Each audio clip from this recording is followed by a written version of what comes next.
여름 과일하면 달콤한 맛이 떠오르죠.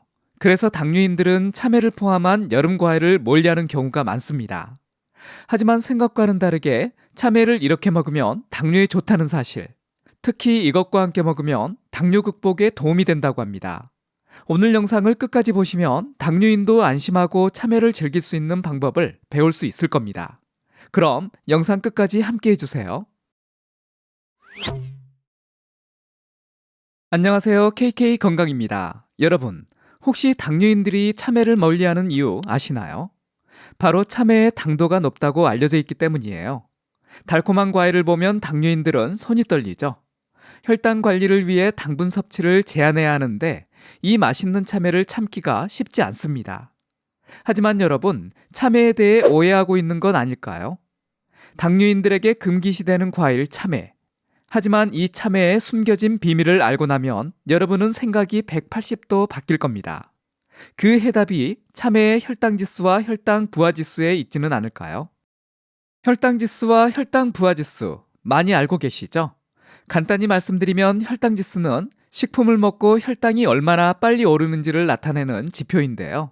높으면 빨리 오르고 낮으면 천천히 오르는 겁니다. 그리고 혈당 부하지수는 혈당지수의 식품의 1회 섭취량까지 고려한 값이라 생각하면 됩니다. 자, 이제 본론으로 들어가 볼까요? 여러분, 참외의 혈당지수가 어떻게 될 것 같나요? 70? 아니면 100? 아니에요. 51입니다. 한국영양학회지에 따르면 참외의 혈당지수는 51로 낮은 수준에 속합니다. 와, 정말 놀라운 사실 아닌가요? 그럼 참외 100g, 약 4분의 1개를 먹었을 때 혈당 부하지수가 어떨까요? 100, 200? 아니면 높은 혈당 부하지수인 20 이상? 이 역시도 4밖에 되지 않습니다. 참외 4분의 1개가 적다면 200g, 약 반개를 먹어도 혈당 부하지수가 8로 역시 낮은 그룹에 속하죠. 이 정도의 GI와 GL지수는 다른 과일들에도 볼 수 있는 수치이기도 합니다. 여러분, 이 정도면 당뇨인들도 안심하고 참외를 즐길 수 있지 않을까요? 물론 참지 못하고 많이 드신다면 문제가 될 수 있겠죠. 자, 이제 당뇨인들을 위한 참외 섭취 방법에 대해 알아볼까요? 여러분, 참외를 드실 때 어떤 부분부터 먹나요? 아마 대부분 껍질을 버리고 달콤한 속살부터 드시겠죠? 하지만 당뇨인이라면 이렇게 먹으면 안 됩니다. 참외를 먹을 때 껍질과 꼭지 부분을 함께 먹는 게 좋습니다. 왜냐면요, 바로 여기에 당뇨에 도움되는 성분들이 가득 들어있거든요. 껍질에는 식이섬유, 영양소, 항산화 작용을 하는 파이토케미컬이 풍부하답니다. 특히 혈당 조절과 인슐린 감성 향상에 도움되는 베타카로틴도 껍질에 많이 들어있습니다. 껍질을 버리면 이런 좋은 성분들을 놓치게 되는 거죠. 그리고 한 가지 더, 앞에서 참외의 혈당지수와 혈당 부하지수가 낮다고 했죠. 사실 이 수치는 껍질까지 함께 먹었을 때의 수치인데요. 만약 껍질을 버리고 먹으면 이 수치는 더 높아지겠죠. 그래서 당뇨인들은 꼭 껍질째 참외를 먹어야 합니다. 꼭지, 쓴맛이 있는 부분도 마찬가지예요. 여기에는 쿠쿠르비타신이라는 성분이 들어있는데 이게 인체 염증을 억제하는 효과가 아주 뛰어납니다. 염증은 당뇨 위험을 높이는 원인 중 하나죠. 그래서 꼭지 부분 섭취도 당뇨 관리에 도움이 됩니다. 하지만 너무 많이 먹으면 오히려 안 좋을 수 있으니 적당히 드시는 게 좋아요. 꼭지 부분이 불편하신 분들은 제거하고 드셔도 됩니다. 그럼 참외의 태자 부분은 어떨까요? 태자가 뭐냐면요, 바로 씨앗을 감싸고 있는 부분을 태자라고 해요. 혈당이 너무 높지 않다면 이 태자 부분까지 드셔도 좋습니다. 왜냐하면 태자에는 과육보다 칼륨, 엽산, 인 등의 영양소가 더 많이 들어있거든요. 하지만 혈당이 높으신 분들은 태자 부분을 제거하고 드시는 것이 좋습니다. 이건 태자에 가까울수록 탄수화물이 많이 들어있어서 혈당을 높일 수 있기 때문입니다. 아, 그리고 한 가지 더, 아주 잘 익어서 과육이 말랑말랑하고 달콤한 참외는 피하는 것이 좋아요. 당뇨인들은 혈당 관리를 위해 과육이 단단한 참외를 고르는 것이 좋겠죠. 지금까지 당뇨인의 참외 먹는 방법을 알아봤는데요. 여기에 이것과 함께 먹으면 혈당 관리에 최고가 됩니다. 여러분, 혹시 이것이 무엇인지 궁금하신가요? 여러분 맞춰보세요. 갈색 가루인데 혹시 생각나는 것 있으신가요? 네, 맞습니다. 바로 계피가루예요. 어떤 분들은 참외와 계피라니 그게 무슨 조합이야? 라고 말씀하시는 분들이 있을 거예요.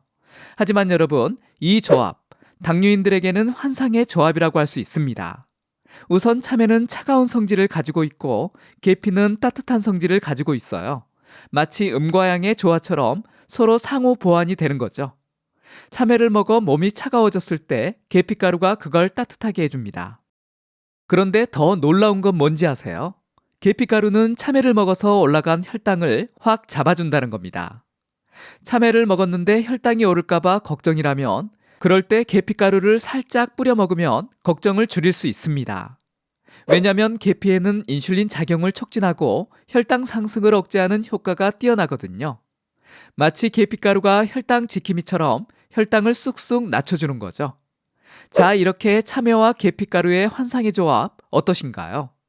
당뇨인들도 맛있게 참외를 즐기면서 혈당 관리까지 할 수 있다니 정말 너무 좋은 궁합 아닌가요? 자, 우리가 참외를 껍질째 먹는 게 좋다고 했죠? 그런데 여러분, 혹시 깜빡하고 있는 게 있지 않으신가요? 바로 참외 씻는 법이에요. 에이, 씻는 법까지 알아야 해? 라고 생각하실 수 있지만 껍질째 먹는 참외라면 씻는 법은 정말 중요합니다. 왜냐고요? 바로 잔류농약, 먼지, 세균 때문이에요. 그래서 식약처에서는 잔류농약 걱정 없이 과일을 씻는 법을 소개했는데요. 그게 뭐냐면 담근물에 담갔다가 흐르는 물에 헹구는 거예요. 먼저 참외를 물에 담가두세요. 한 5분 정도 담가두면 됩니다. 그러면 농약이나 먼지들이 물에 우러나오거든요. 그 다음 손으로 참외를 꼼꼼히 문질러 주세요. 이렇게 하면 농약 제거 효과가 더 좋습니다. 마지막으로 흐르는 물에 30초 정도 헹구면 끝. 어때요? 간단하죠? 물에 담그고 문지르고 헹구고. 씻는 방법 여러 가지가 있죠. 소금물, 수술 담근 물, 식초를 희석한 물 등 다양한데요. 식약처에서는 이것들의 차이가 거의 없다고 말합니다. 오히려 식초나 소금물은 영양소를 파괴할 수 있다고 합니다. 여러분, 먹기 전에 꼭 확인해야 할 주의사항들이 있습니다. 특히 당뇨 합병증 중 신장질환이 있는 분들은 귀 쫑긋 세우고 들어보세요. 참외를 좋아하시는 분들에게는 안타까운 소식일 수 있지만 참외 섭취에 주의해야 합니다. 왜냐하면 참외에는 칼륨 성분이 많이 들어있거든요. 건강한 신장이라면 칼륨을 잘 처리할 수 있지만 신장 기능이 떨어진 분들은 칼륨 배출이 어려워집니다.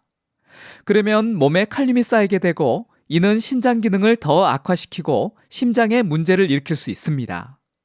심한 경우에는 심정지까지 발생할 수 있다고 합니다. 그러니 신장질환이 있는 분들은 참외를 드실 때 정말 신중해야 해요. 그리고 한 가지 더, 개인마다 혈당 반응이 다르다는 점도 기억하세요. 어떤 분들은 조금만 드셔도 혈당이 확 올라갈 수 있고 어떤 분들은 좀 더 여유가 있을 수 있거든요. 그러니 자신에게 맞는 섭취량을 찾는 것이 정말 중요합니다. 이를 위해서는 꾸준한 혈당 체크가 필수겠죠. 여러분, 오늘 말씀드린 주의사항 꼭 기억해 주세요. 참외는 좋지만 우리의 건강이 더 중요하니까요. 신장질환이 있다면 주의하고 개인 맞춘 섭취량을 찾는 것 잊지 마세요. 자, 여러분, 오늘 우리 참외에 대해 정말 많은 것을 배웠습니다. 혹시 아직도 당뇨병 환자는 참외를 먹으면 안 된다고 생각하시나요? 오늘 영상을 통해 우리가 배운 것을 복습해 볼까요? 첫째, 참외는 혈당 지수와 혈당 부하 지수가 낮아서 당뇨인도 섭취할 수 있어요. 둘째, 껍질과 꼭지를 함께 먹는 것이 좋고 퇴자는 상황에 따라 조절해야 합니다. 셋째, 계피가루와 함께 먹으면 혈당 관리에 도움이 된답니다. 그리고 마지막으로 신장질환이 있는 분들은 주의해야 하고 개인 맞춤 섭취량을 찾는 것이 중요하죠. 이제 당뇨인이라고 해서 여름 과일을 포기할 필요는 없어요. 다만 현명하게 섭취하는 것이 중요하죠. 여러분, 건강은 스스로 지키는 거예요. 자신의 건강 상태를 잘 파악하고 그에 맞는 섭취량과 방법을 찾는 것 잊지 마세요. 지금까지 KK 건강이었습니다. 감사합니다. 이번 영상이 도움이 되셨다면 다른 분들에게도 공유해 주시고요. 구독하기, 좋아요 눌러주세요. 감사합니다.